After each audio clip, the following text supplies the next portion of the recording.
Power box, Evolution Turbo.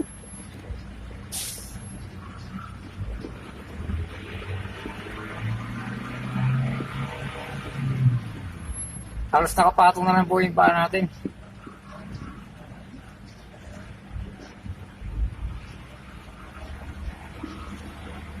Kaya ginaganyan po. Yung dapat yung, kung may power box sa'yo, dapat yung nagagradual kaya yung kontrolin yung paa nyo. At the same time, dahan-dahan din umaakat yung ano.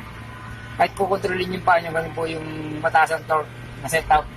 Pero pag yung mabilis ng ano, mabilis umangat, una pa lang, hindi maganda po yung setup nun.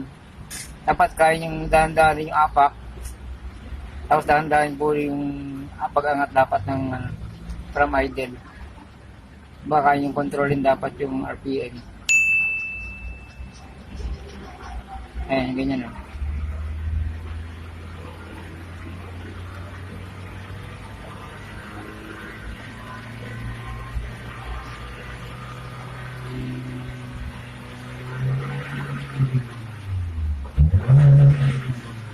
Flooring. Ayun po, nakita nyo yung ano, parang nag-stop sa mahigit 1.5.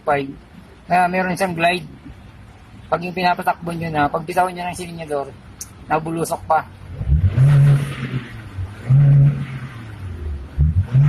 Kahit ano number, kaya nyo ibalik sa ano, pag flooring. Yun na po. Salamat sa Diyos. Mapalisan na niya. Sigurado. Ayos. Solve.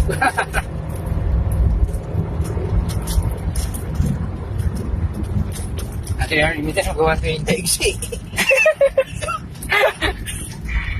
Lakas, di ba yung power niya? Full blast ba naman yan eh? Parang gusto kang pumunta ng Tipix.